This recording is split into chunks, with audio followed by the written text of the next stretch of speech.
ನಮಸ್ಕಾರ ಎಲ್ರಿಗೂ. ಕಳೆದ 2 ವಾರದಿಂದ ಜೀವನದ ಗುರಿ ಅಂತನ್ನುವಂತಹ ವಿಷಯದ ಬಗ್ಗೆ ಮಾತಾಡ್ತಾ ಇದ್ದೆ. ನೆಮ್ಮದಿ, ಸುಖ ಇದರ ಬಗ್ಗೆ ಆಗಿತ್ತು. ಇವತ್ತು ಸಂತೋಷ ಅನ್ನುವಂತಹ ವಿಷಯದ ಬಗ್ಗೆ ಮಾತಾಡೋಣ.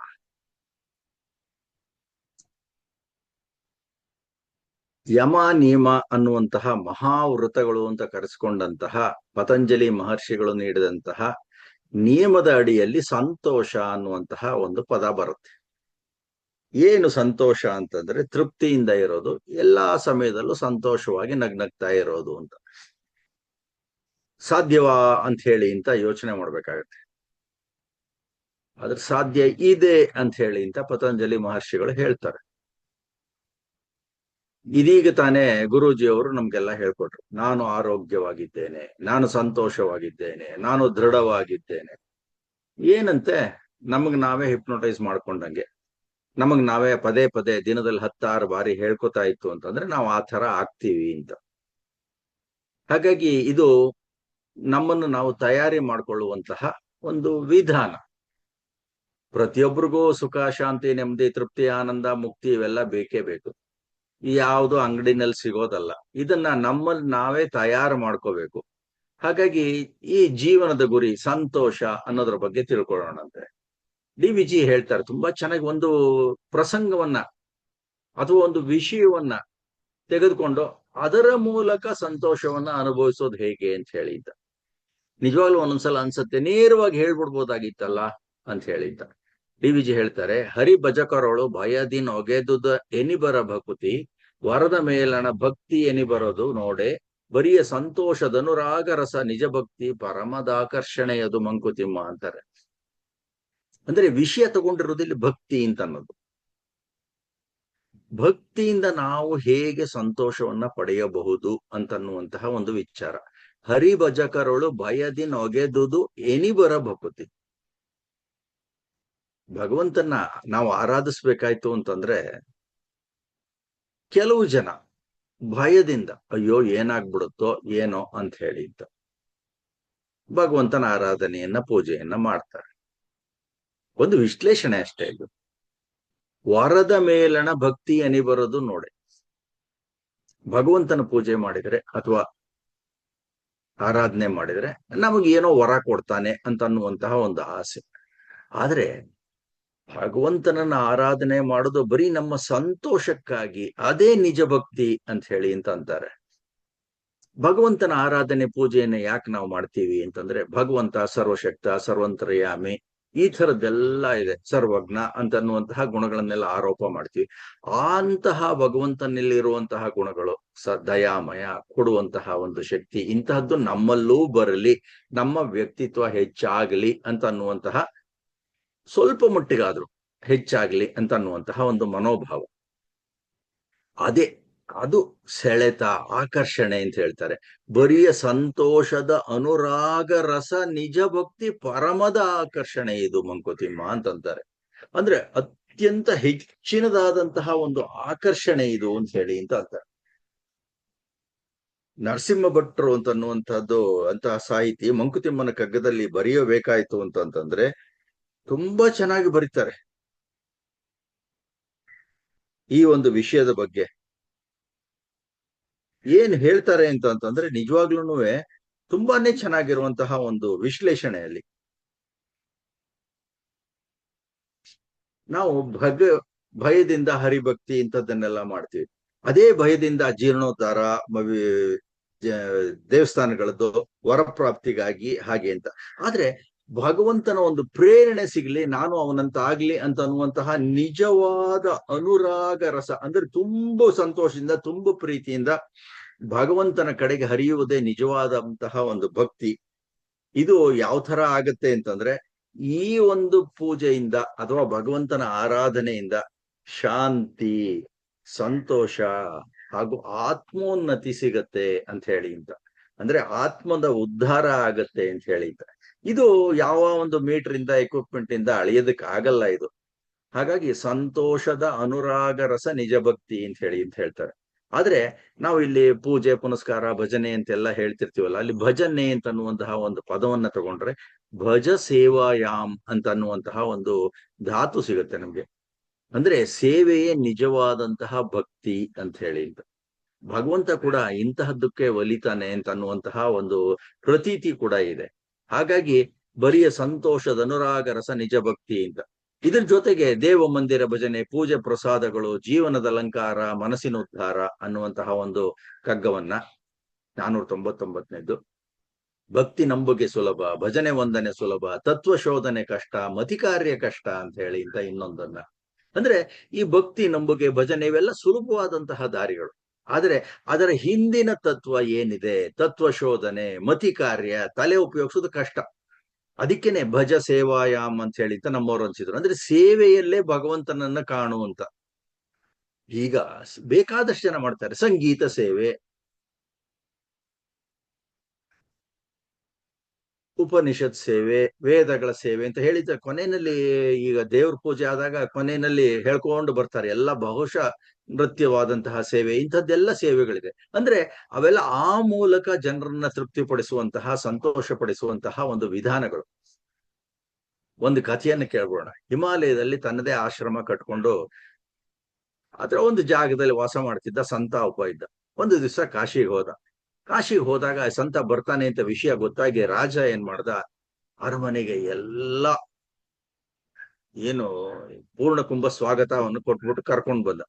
ಪ್ರೀತಿ ಆದರದಿಂದ ಉಚಿತವಾದಂತಹ ಸತ್ಕಾರವನ್ನು ನೀಡಿದ. ರಾಜ ಒಂದು ಮನವಿ ಮಾಡ್ಕೊಂಡ, ಸ್ವಲ್ಪ ದಿವಸ ನಮ್ಮಲ್ಲೇ ಉಳ್ಕೊಳ್ಳಿ ಅಂತ ಹೇಳಿ ಅಂತ ಆಗ್ರಹ ಕೂಡ ಮಾಡ್ದ. ಆಯ್ತು ಅಂತ ಹೇಳಿ ಅಂತ ಸಂತ ಒಪ್ಕೊಂಡ. ಯಾಕೆಂದ್ರೆ ಸಂತ ಅಂತ ಅಂದಾದ್ಮೇಲೆ ಏನ್ ಇಂಥದ್ದೇ ಇಂಥ ಕಡೆನೇ ಇರ್ಬೇಕು ಅಂತ ಅನ್ನೋದೇನಿಲ್ಲ. ಅವರು ಒಂಥರ ಜ್ಞಾನ ನಿಧಿ, ಓಡಾಡುವಂತಹ ಒಂದು ವಿಶ್ವಕೋಶ ಅವರು. ಆಯ್ತು ಅಂತ ಒಪ್ಕೊಂಡ. ಒಂದ್ ಸ್ವಲ್ಪ ದಿವಸ ಆದ ತಕ್ಷಣ ಆ ಸಂತನಿಗೆ ಕಾಯಿಲೆ ಉಂಟಾಯ್ತು. ರಾಜ ಎಲ್ಲಾ ರಾಜವೈದ್ಯರನ್ನೆಲ್ಲ ಕರೆಸಿ ಎಲ್ಲಾ ವೈದ್ಯರು ಎಲ್ಲಾರನ್ನು ತೋರಿಸ್ದ, ಏನೇನ್ ಮಾಡ್ದ, ಆದ್ರೂ ಆಗ್ಲಿಲ್ಲ, ಗುಣ ಆಗ್ಲಿಲ್ಲ. ಅದೊಂಥರ ವಿಚಿತ್ರವಾದಂತಹ ಕಾಯಿಲೆ. ಆಗ ಆ ಸಂತ ಹೇಳ್ದ ರಾಜನಿಗೆ, ನಿನ್ನ ಪ್ರಕಾರ ನಾನು ಇನ್ನಷ್ಟು ದಿನ ಬದುಕಬೇಕು ಅಂತ ಏನಾದ್ರೂ ನಿನಗೆ ಆಸೆ ಇದ್ರೆ ನನ್ನ ಆಶ್ರಮಕ್ಕೆ ವಾಪಸ್ ಕಳಿಸ್ಕೊಟ್ಬಿಡು ಅಂತ ಹೇಳಿ ಅಂತ. ರಾಜನ್ಗೂ ಹೌದು ಅಂತ ಅನ್ನಿಸ್ತು. ಗೌರವ ಪೂರ್ವಕವಾಗಿ ಆಶ್ರಮಕ್ಕೆ ವಾಪಸ್ ಕಳಿಸ್ಕೊಟ್ಬಿಟ್ಟ. ಆಶ್ರಮಕ್ಕೆ ಹೋದ ಸ್ವಲ್ಪ ದಿನದಲ್ಲೇ ಸಂತ ಗುಣಮುಖನಾದ. ರಾಜ ಬಂದು ವಿಚಾರಿಸ್ದ, ಏನು ಹೇಗಿದ್ದೀರಾ, ಏನ್ ಕತೆ ಅಂತ ಹೇಳಿ ಅಂತ. ಆಗ ಸಂತ ಹೇಳಿದ ಮಾತು ಮನನೀಯವಾಗಿದೆ. ನಿನ್ನ ಅರಮನೆಯಲ್ಲಿ ಎಲ್ಲಾ ಸಕಲ ಸೌಕರ್ಯಗಳು, ಸೌಲಭ್ಯಗಳು ಎಲ್ಲವುದೂ ಇದು. ಆದ್ರೆ ಆತ್ಮ ಸಂತೋಷಕ್ಕಾಗಿ ಬೇಕಾದಂತಹ ಆಧ್ಯಾತ್ಮಿಕ ವಾತಾವರಣ ಇರಲಿಲ್ಲ ಕಣೆಯ, ಆತ್ಮ ಸಂತೋಷಕ್ಕಾಗಿ. ಹಾಗಾಗಿ ನಾನು ಆಶ್ರಮಕ್ಕೆ ಬರಬೇಕಾಯ್ತು ಅಂತ ಹೇಳಿ ಅಂತ. ಅದಕ್ಕೇನೆ ಡಿ.ವಿ.ಜಿ ಇನ್ನೊಂದು ಕಡೆ ಹೇಳ್ತಾರೆ, ಈ ಸಂತೋಷಕ್ಕೆ ಏನು ಅಗತ್ಯ ಇದೆ ಅಂತ ಹೇಳಿ ಅಂತ. ಓದುವುದನ್ನು ನೆನೆಯದಿರು, ಬರುವುದಕ್ಕೆ ಸಿದ್ಧನಿರು, ಆದನಿತು ಸಂತೋಷ ಮಂಕುತಿಮ್ಮ ಅಂತ ಹೇಳ್ತಾರೆ. ಅಂದ್ರೆ ಕಳೆದು ಹೋಯ್ತಪ್ಪ, ಹೋಯ್ತದು. ಅದನ್ನೇ ಮತ್ತೆ ಚಿಂತೆ ಮಾಡ್ಕೊಂಡು ಏನು ಯೋಚನೆ ಮಾಡ್ಕೊಂಡಿತ್ತು ಅಂದ್ರೆ ಏನು ಉಪಯೋಗ? ಮುಂದೆ ಬರೋದಕ್ಕೆ ತಯಾರಾಗೋ. ಒಂದು ಪಾಠ ಕಲ್ತಿರ್ತೀಯಲ್ಲ ನೀನು, ಹಿಂದೆ ಏನೋ ಆಗಿದ್ರಿಂದ, ತೊಂದರೆ ಆಗಿದ್ರಿಂದ ಇನ್ನು ಮುಂದೆ ಆ ತರ ಕಷ್ಟಕ್ಕೆ ಸಿಕ್ಕಾಕೋಬಾರದು ಅಂತ ಹೇಳಿ ಅಂತ. ಇದು ಸಂತೋಷ ಪಡುವುದಕ್ಕೆ ಅತ್ಯಂತ ಸೂಕ್ತವಾದ ಬಾಳ್ಗೆ ಸಲ್ಲುವ ತತ್ವ. ನೋಡಿ ಎಷ್ಟು ಚೆನ್ನಾಗಿ ಹೇಳ್ತಾರೆ. ಔದಾರ್ಯ ತಾಯಿ ನೀತಿಗೆ ಧೈರ್ಯವೇ ತಂದೆ, ಸ್ವಾಧಿಪತ್ಯದೆ ನೀನು ಬಾಳ ನಾಳು ಒಡೆ, ಓದುದನ್ನು ನೆನೆಯದಿರು, ಬರುವುದಕ್ಕೆ ಸಿದ್ಧನಿರು, ಆದನಿತು ಸಂತೋಷ ಮಂಕುತಿಮ್ಮ ಅಂತ 758ನೇ ಪದ್ಯದಲ್ಲಿ ಹೇಳ್ತಾರೆ. ಸಾರ್ವಭೌಮ ಗುಣ ನೋಡಿ, ಇದು ಎಷ್ಟು ಚೆನ್ನಾಗಿ ಗೊತ್ತಿರುವಂತ ವಿಚಾರನೆ. ಓದೋದಕ್ಕೆ, ಕಳೆದು ಹೋದಕ್ಕೆ ಯಾಕಪ್ಪ ಚಿಂತೆ ಮಾಡ್ತೀಯ, ಇನ್ ಮುಂದೆ ಏನಾಗುತ್ತೋ ಅದಕ್ಕೆ ತಯಾರು ಮಾಡ್ಕೋ ಅಂತ ಅನ್ನುವಂತಹ ಒಂದು ವಿಧಾನ. ಅಂದ್ರೆ ನಮ್ಮಲ್ಲಿ ಇರಬೇಕಾದಂತಹ ಅತ್ಯುತ್ತಮವಾದಂತಹ ಗುಣಗಳನ್ನು ಹೇಳಿ, ನಿರ್ಮಮತ್ವವೇ ಮುಕುಟ ಅಂತ ಹೇಳಿ ಅಂತ. ಅಂದ್ರೆ ಆ ಹೆಚ್ಚಿನದಾದಂತಹ ಆಸೆ ಇಟ್ಕೊಳ್ದೇ ಇರೋದು ಅಂತ ಹೇಳಿ ಅಂತ. ನಾವು ಹೋದ್ ಕಡೆ ಬಂದ್ ಕಡೆ ಜೀವನದಲ್ಲಿ ಎಲ್ಲಾ ಕಡೆ ಮೋಹವಿಲ್ಲದೆ ನಡೆಯಬೇಕು ಅಂತ ಅನ್ನೋದು. ಅಂತಹ ಜೀವನವನ್ನ ನಡೆಸಬೇಕಾಯ್ತು ಅಂದ್ರೆ ನಮ್ಮ ಜೀವನದಲ್ಲಿ ಸಾಕಷ್ಟು ವಿರೋಧ, ಅಡ್ಡಿ, ಆತಂಕಗಳನ್ನೆಲ್ಲ ಬರುತ್ತೆ. ಎಲ್ಲವನ್ನು ನಿವಾರಿಸಿ ಎದುರಿಸಿ ನಿಲ್ತೇನೆ ಅಂತ ಅನ್ನುವಂತಹ ಧೈರ್ಯ ನಮ್ಮಲ್ಲಿ ಇರ್ಲೇಬೇಕು ಅಲ್ವಾ ಅಂತ ಹೇಳಿ ಅಂತ. ಹಾಗಾಗಿ ಗತಿಸಿ ಹೋದದ್ದನ್ನ ನೆನೆಯದೆ ಮುಂದೆ ಬರುವುದಕ್ಕೆ ಎಲ್ಲದಕ್ಕೂ ನಾನು ಸಿದ್ಧನಾಗಿರ್ತೀನಿ ಅಂತ ಹೇಳಿ ಅಂತ ಒಂದು ವಿಚಾರ ಅಷ್ಟೇನೆ. ಹಾಗಾಗಿ ಈ ಸಂತೋಷಕ್ಕೆ ಕೆಲವು ಸಲ ದೂರ ಅಗತ್ಯ ಅಂತ ಹೇಳ್ತಾರೆ. ಇರ್ಲಿ, ಒಂದ್ಸಲ ಕೇಳ್ಕೋಣ ಹೌದೇ ಅಂತ ಹೇಳಿ ಅನ್ಸುತ್ತೆ. ಒಂದು ಊರಿನಲ್ಲಿ ಒಬ್ಬ ಆಗರ್ಭ ಶ್ರೀಮಂತ ಇದ್ದ. ಅವನ ಮನೆಗೆ ಶ್ರೀಮಂತಿಕೆ ಅನ್ನೋದು ತಲತಲಾಂತರದಿಂದ ಬಂದಂತಹ ಒಂದು ಇತಿಹಾಸ. ಬಹಳ ಶ್ರಮ ವಹಿಸಿದ್ದ, ದುಡ್ಡಿಗೆ ದುಡ್ಡು ಕೂಡಿಸಿ ಎಲ್ಲ ಇಟ್ಟಿದ್ದ. ಮನೆ ಹಿಂದಿನ ತಲೆಮಾರಿನಿಂದ ಬಂದಂತಹ ಸಂಪತ್ತು ಕೂಡ ಇತ್ತು. ಆದ್ರೆ ಒಂದ್ ಸ್ವಲ್ಪ ಆಸೆ ಜಾಸ್ತಿ ಆಯ್ತು. ಬಡ್ಡಿಗೆ ಬಡ್ಡಿ ಸೇರಿಸಿ, ಚಕ್ರ ಬಡ್ಡಿ ಸೇರಿಸಿ, ಕೆಲವು ಕಡೆ ಎಲ್ಲ ಮೋಸ ಮಾಡಿ ಏನೇನೋ ಮಾಡ್ದ. ಇನ್ನೂ ಅಪಾರವಾದ ಹಣವನ್ನ ಗಳಿಸ್ದ. ಆದ್ರೆ ಆ ಅಪಾರವಾದಂತಹ ಹಣ ಅವನಿಗೆ ಚಿಂತೆಗೆ ಈಡು ಮಾಡ್ತು. ಅವನಿಗೆ ಅದನ್ನು ಕಾಪಾಡ್ಕೊಳ್ಳೋದೇ ಒಂದು ದೊಡ್ಡ ಕತೆ ಆಯ್ತು. ಏನೇನೋ ಮಾಡ್ತಾ ಇದ್ದ. ಯಾಕೆ ಮನಸ್ಸಿಗೆ ಹೀಗಾಯ್ತು ಅಂತ ಹೇಳಿದ್ರೆ, ಕಳ್ಳನ ಮನಸ್ಸು ಹುಳ್ಳು ಹುಳ್ಳಿಗೆ ಅಂತ ಹೇಳ್ತಾರಲ್ಲ, ಹಾಗೇನೋ ಆಗೋಕ್ ಶುರು ಆಯ್ತು. ಏನೋ ನಾನು ಎಲ್ಲೋ ತಪ್ಪು ಮಾಡಿದೀನ ಅಥವಾ ಏನೋ ಅಂತ ಹೇಳಿ ಅಂತ ಯೋಚನೆ ಮಾಡಕ್ ಶುರು ಮಾಡ್ದ. ಡಿ ವಿ ಜಿಯವರು ಇಂಥದ್ದನ್ನ ಹೇಳ್ತಾರೆ, ಒಂದು ವಿಷಯವನ್ನ, ಅದಕ್ಕೂ ಒಂದು ಸೂತ್ರ ಕೊಡ್ತಾರೆ. ಮನೆಯ ಸುಡುತ್ತಿಹ ಬೆಂಕಿಯುರೆ ನಾರಿಸೆ ನುಗ್ಗು, ಮನವ ಸುಡುವ ಉರಿಯಿಂದ ದೂರ ನಿಲ್ಲು ಅಂತ ಹೇಳಿ ಅಂತ. ನೋಡಿ ಹೇಗೆ ಅಂದ್ರೆ, ಸೇವೆ ಅಂತ ಆಗ ಹೇಳ್ದಲ್ಲ, ಮನೆಯ ಸುಡುತ್ತಿಹ ಬೆಂಕಿಯನ್ನು ಆರಿಸಲು ನೀನು ನುಗ್ಗು ಅಂದ್ರೆ ಒಂಥರ ಸೇವೆ ಮಾಡೋಂಗೆ. ಅಂದ್ರೆ ಬೆಂಕಿ ಬೇರೆ ತರ ಸಹಾಯ ಮಾಡುವಂತ. ಆದ್ರೆ ಮಾನವ ಸುಡುವ ಉರಿಯಿಂದ ದೂರ ನಿಲ್ಲು ಅಂತ ಹೇಳಿ ಅಂತ. ಇರ್ಲಿ, ಅವನು ತಾನು ಸ್ವರ್ಗ ಹೋಗ್ತಾ ಇದ್ದೀನಿ ಅಂತ ಅನ್ನೋದು ಗೊತ್ತಾಯ್ತು ಶ್ರೀಮಂತಂಗೆ. ಯಾರ್ಯಾರ್ದೋ ಸಲಹೆಯನ್ನ ಕೇಳ್ತಾರೆ. ಒಬ್ಬೊಬ್ಬರು ಅಂದ್ರು, ಒಂದೊಂದು ಹೇಳಿದ್ರು. ಒಬ್ರು ದೇವಸ್ಥಾನ ಕಟ್ಸು ಅಂತಂದ್ರು, ಇನ್ನೊಬ್ಬರ ಬಡವರಿಗೆ ದಾನ ಮಾಡ್ಕೊಡಪ್ಪ ಅಂತ ಹೇಳಿ ಅಂತ. ಇವೆಲ್ಲ ಮಾಡ್ದ ಅವನು. ಆದ್ರೂ ಸ್ವಲ್ಪ ಹಣ ಖರ್ಚಾಯ್ತೆ ವಿನಃ ಮನಃಶಾಂತಿ ಸಿಗ್ಲಿಲ್ಲ ಅವನಿಗೆ. ಏನಪ್ಪ ಮಾಡೋದು ಅಂತ ಹೇಳಿ ಅಂತ ಯೋಚನೆ ಮಾಡ್ಕೋತಾ ಇದ್ದ. ಇಷ್ಟು ಹಣ ಇದ್ರು ಮನಃಶಾಂತಿ ನಂಗೆ ಸಿಗ್ತಾ ಇಲ್ವಲ್ಲ, ಹೇಗೆ ಅದನ್ನ ದೊರಕಿಸ್ಕೋಬೇಕು? ಸಂತೋಷ ಅನ್ನೋದು ಹೊಟ್ಟೋಗಿದ್ದಿಲ್ಲ, ಇಷ್ಟು ಹಣ ಇದ್ರೂ ಆಗ್ತಾ ಇಲ್ವಲ್ಲ ಅಂತ ಒಂದು ನಿರ್ಧಾರ ಮಾಡ್ದ. ತನ್ನಲ್ಲಿದ್ದಂತಹ ಹಣ ಸಂಪತ್ತು ಎಲ್ಲವನ್ನೂ ವಿನಿಯೋಗಿಸಿ ಒಂದಷ್ಟು ವಜ್ರಗಳನ್ನ ಕೊಂಡ್ಕೊಂಡ. ಅಂದ್ರೆ ವಜ್ರ ಅಂದ್ರೆ ಅಷ್ಟೊಂದು ಸಂಪತ್ತಿದ್ದಾಗ ಇಟ್ಕೊಳ್ಳೋದು ಕಷ್ಟ ಆಗತ್ತಲ್ಲ. ವಜ್ರ ತುಂಬಾ ಬೆಲೆ ಬಾಳುವಂಥದ್ದು. ಜಾಸ್ತಿ ದುಡ್ಡು ಕೊಟ್ರೆ ಒಂದು ಸಣ್ಣದೊಂದು ವಜ್ರ ಸಿಗುತ್ತೆ, ಒಂದು ಹರಳು ಸಿಗುತ್ತೆ ಅಂತ.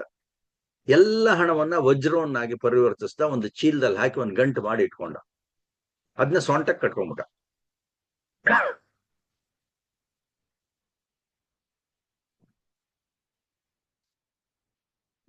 ಟಿವಿಜಿನು ಬರೀತಾರೆ ನೋಡಿ, ಇಂತಿಂತಹ ವಿಚಾರಗಳನ್ನ ಯಾವ ತರ ಯೋಚನೆ ಮಾಡಿ ಬರ್ದಿದ್ದಾರೆ ಅಂದ್ರೆ, 106 ಸರಕುಗಳು ಜೀವಿತದ ಸಂತೆಯಲ್ಲಿ, ಊರಿನವು ಕೇರಿಯವು ಮನೆಯಾತ್ಮದವು, ಬೇರೆ ಬೇರೆ ಪೊರುಳ್ಗೆ ಬೇರೆ ಬೇರೆ ಬೆಲೆ, ತಾರತಮ್ಯವೇ ತತ್ವ ಮಂಕುತಿಮ್ಮ ಅಂತಾರೆ. 106 ಸರಕಿದೆ ಸಂತೆನಲ್ಲಿ ಅಲ್ವಾ. ನಮಗ್ ಬೇಕಾದಂತಹ ಅಕ್ಕಿ, ಅನ್ನ, ಅವಕ್ಕೆಲ್ಲ ಕಡಿಮೆ ಬೆಲೆ. ಆದ್ರೆ ಚಿನ್ನಕ್ಕೆ ತಿನ್ನಕ್ಕಾಗಲ್ಲ, ಮಾಡಕ್ಕಾಗಲ್ಲ. ವಜ್ರ ತಿನ್ನಕ್ಕಾಗಲ್ಲ, ಮಾಡಕ್ಕಾಗಲ್ಲ. ಅದಕ್ಕೆ ಬೆಲೆ ಜಾಸ್ತಿ. ಅಂದ್ರೆ ಅದು ಸಿಗುವಂತ, ಅಪರೂಪವಾಗಿ ಸಿಗುವಂತ ಪದಾರ್ಥ. ಅದನ್ನ ಪಡೆಯುವಂತಹ ವಿಧಾನದ ಮೇಲೆ ಅದರ ಬೆಲೆ ಎಲ್ಲ ನಿರ್ಧಾರ ಆಗಿರುತ್ತೆ. ಆದ್ರೂ ತನ್ನ ಗಂಟಲ್ಲಿ ಇಟ್ಕೊಂಡಿದ್ನಲ್ಲ ವಜ್ರವನ್ನ, ಅದನ್ನೇ ಮುಟ್ ನೋಡ್ಕೊಂಡು ತನ್ನೆಲ್ಲ ಐಶ್ವರ್ಯ ತನ್ನ ಹತ್ರನೇ ಇದೆ, ತನ್ನ ಹತ್ರನೇ ಇದೆ, ಆದ್ರೂ ಸಂತೋಷ ಪಡ್ಬೇಕು ಅಂತ ಅನ್ಕೊಂಡು ಆ ಥರನೇ ಯೋಚನೆ ಮಾಡ್ತಾ ಇದ್ದ. ಬೇಕಾದಷ್ಟು ಕೆಲಸಗಳನ್ನೆಲ್ಲ ಮಾಡ್ದ, ಆದ್ರೂ ಆಗ್ಲಿಲ್ಲ.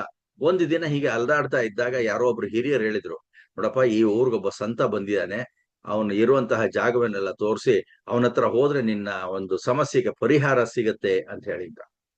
ತಕ್ಷಣನೇ ತನ್ನ ಕುದುರೆಯನ್ನು ಹತ್ಕೊಂಡು ದೌಡಾಯಿಸ್ದ, ಅಲ್ಲಿ ಹೋದ. ಅವನು ಹಿಡಿಯೋದು ಅಷ್ಟು ಸುಲಭನೂ ಆಗಿರ್ಲಿಲ್ಲ. ಆ ಸ್ಥಳದಲ್ಲಿ ಇರ್ಲಿಲ್ಲ ಅವನು. ಮತ್ತೆ ಎಲ್ಲಿಗೋ ಹೋದ, ಮತ್ತೆ ಹುಡ್ಕೊಂಡದ. ಯಾಕೆಂದ್ರೆ ಸಂತ ಅನ್ನೋದು ಒಂದ್ ಜಾಗದಲ್ಲಿ ಇರಲ್ವಲ್ಲ, ಅಲ್ಲೆಲ್ಲೋ ಕೂತಿದ್ದ. ಆಮೇಲಿಂದ ಯಾರೋ ಹೇಳಿದ್ರು, ನೋಡಿ ಇಂಥ ಕಡೆ ಇಂಥ ಸಮಯದಲ್ಲಿ ಇದ್ದಾನೆ, ಅಲ್ಲಿಗೆ ಹೋಗು ಅಂತ. ಹೋಗ್ ನೋಡ್ತಾನೆ, ಮರದ ಕೆಳಗೆ ಸಂತ ಕೂತಿಯಾನೆ. ಸುತ್ತಮುತ್ತ 106 ಜನ ಅದೇನೇನೋ ಕೇಳ್ಕೊತಾ ಇದ್ದಾರೆ. ಇವನು ನೋಡಿದ ತಕ್ಷಣ ಸಂತ, ಬಾಯಿಲಿ ಅಂತಂದ. ಏನೋ ಪರಿಚಯ ಇರೋರ ಹಾಗೆ. ಏನ್ ನಿನ್ ಸಮಸ್ಯೆ ಅಂತ ಕೇಳ್ದ. ನನ್ನ ಹತ್ರ ಬಹಳ ಹಣ ಇದೆ, ಆದ್ರೆ ಮನಃಶಾಂತಿ ಇಲ್ಲ, ಸಂತೋಷ ಇಲ್ಲ, ಈ ಹಣದಿಂದ ತೃಪ್ತಿನೂ ಸಿಗ್ತಾ ಇಲ್ಲ. ಏನ್ ಮಾಡ್ಬೇಕು ಅಂತ. ಎಲ್ಲಿದೆ ನಿನ್ ಹಣ ಅಂತಂದ. ಸೊಂಟದಲ್ಲಿದ್ದ ಚೀಲ ತೆಗೆದು ಹಿಂಗ್ ತೋರಿಸ್ದ, ನೋಡಿ ಇಲ್ಲಿದೆ ಅಂತ ಹೇಳಿ ಅಂತ. 106 ಕೋಟಿ ರೂಪಾಯಿ ಬೆಲೆ ಬಾಳುವ ವಜ್ರಗಳಿದೆ, ನನ್ನ ಸಮಸ್ತ ಗಳಿಕೆನೂ ಇದ್ರಲ್ಲಿ ಇಟ್ಬಿಟ್ಟಿದೀನಿ ಅಂತ ಚೀಲ ತೋರಿಸ್ದ. ತಕ್ಷಣ ಸನ್ಯಾಸಿ ಏನ್ ಮಾಡ್ದ, ಆ ಚೀಲನ ಕಸ್ಕೊಂಡು ಓಡಕ್ ಶುರು ಮಾಡ. ಶ್ರೀಮಂತಂಗ್ ಗಾಬರಿ ಆಗ್ಬಿಡ್ತು. ಏನಿದು ಹಿಂಗಾಗ್ಬಿಡ್ತಲ್ಲ ಅಂತ ಹೇಳಿದ್ದ. ಸನ್ಯಾಸಿ ಹೇಳಿ ಕೇಳಿ ಆತರ ದಪ್ಪ ಇರಲ್ಲ, ಅವನು ಚಬುಕಾಗಿರ್ತಾನೆ, ಓಡಕ್ ಶುರು ಮಾಡ್ದ. ಈ ಶ್ರೀಮಂತ ದಡುತಿ ಆಸಾಮಿ, ಅವನ ಹಿಂದೆ ಓಡ್ತಾ ಇದ್ದಾನೆ. ಕಳ್ಳ ಕಳ್ಳ, ಹಿಡ್ಕೊಳ್ಳಿ ಅಂತ ಅನ್ಬಿಟ್ಟು ಅಂತ ಹೇಳ್ತೇನೆ. ಅವನು ಅಲ್ಲಿ ಇಲ್ಲಿ ಸಂಧಿ ಉಂದಿ ಎಲ್ಲ ಊರಲ್ಲೆಲ್ಲ ಸುತ್ತಾಡಿಸ್ತಾ ಎಲ್ಲಾ ಕಡೆಗೆ. ಆಮೇಲಿಂದ ಸಿಗ್ಲಿಲ್ಲ ಇವನು. ಅಯ್ಯೋ ಅಂತ ಹೇಳಿ ಅಂತ ವಾಪಸ್ ಇನ್ನ ನೋಡೋಣ, ವಾಪಸ್ ಹೋದ್ ಜಾಗಕ್ಕೆ ಅಂತ ವಾಪಸ್ ಹೋದ್ ಜಾಗಕ್ಕೆ ಬಂದ. ಅಲ್ಲಿ ನೋಡಿದ್ರೆ ಸಂತ ಕೂತಿದ್ದಾನೆ ಅಲ್ಲೇನೆ ಅದೇ ಜಾಗದಲ್ಲಿ. ಇವನ್ ಬಂದ ತಕ್ಷಣ ತೊಳಪ್ಪ ನಿನ್ ಚೀಲ ಅಂತ ಹೇಳಿದ್ದು ವಾಪಸ್ ಕೊಟ್ಬಿಟ್ಟ. ಕೊಟ್ಟ ತಕ್ಷಣ ಅದೇನು ಸಂತೋಷ ಆಗೋಯ್ತು ಅಂತ ಹೇಳಿದ್ರೆ ಶ್ರೀಮಂತಂಗೆ ಕುಣಿದಾಡಕ್ ಶುರು ಮಾಡ್ದ. ಅವಾಗ ಡಿ ವಿಜಿ ಅಂತಹದಕ್ಕೂ ಪ್ರಸಂಗಕ್ಕೂ ಅಂದ್ರೆ ಸಂತನೇ ಹೇಳಿರ್ಬೋದು ಅಂತ, 2 ತರ ಮೌಲ್ಯಗಳು ಉಂಟು ಎಲ್ಲದಕ್ಕೂ ಲೋಕದಲ್ಲಿ, ಪರಮಾರ್ಥಕ್ಕೊಂದು ಸಾಂಪ್ರತದ ಅರ್ಥಕ್ಕೊಂದು. ಬರೀಕೆರ್ಸ ಎರಡನ್ನು ನೀವು ಹೊರಬೆಲೆಯ ಗುಣಿಕೊಂದು ಮರೆಯಬೇಡ ಒಳ ಬೆಲೆಯ ಮಂಕುತಿಮ್ಮ ಅಂತ ಹೇಳಿ ಅಂತ.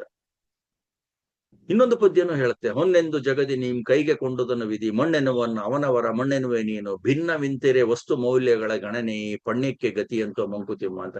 ನಾವು ಹೀಗೇನೆ ಯಾವ್ಯಾವುದೋ ಒಂದಕ್ಕೆ ಬೆಲೆ ಕಟ್ತೀವಿ. ಈ ಸಂತೋಷ, ಆನಂದ, ತೃಪ್ತಿ, ಸುಖ, ಶಾಂತಿ ಇವಕ್ಕೆ ಬರೆಯೋದೇ ಇಲ್ವಲ್ಲ,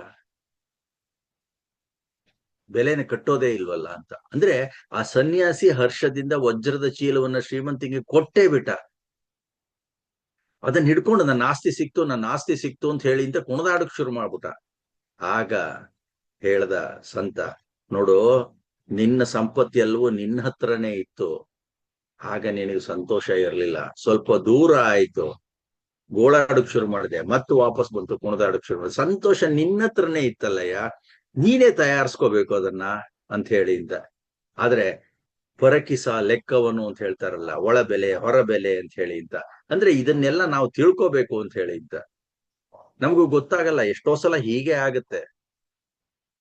ಸುಮ್ನೆ ಇನ್ನೊಂದು ಉದಾಹರಣೆ ಕೊಡ್ಬೇಕು ಅಂತಂದ್ರೆ, ಒಬ್ಬ ಹಡಗಲ್ಲಿ ಹೋಗ್ತಾ ಇದ್ದ, ಏನೋ ಆಯ್ತು, ಅವಘಡ ಆಯ್ತು, ಮುಳುಕೊಂಡ್ತು ಹಡಗು.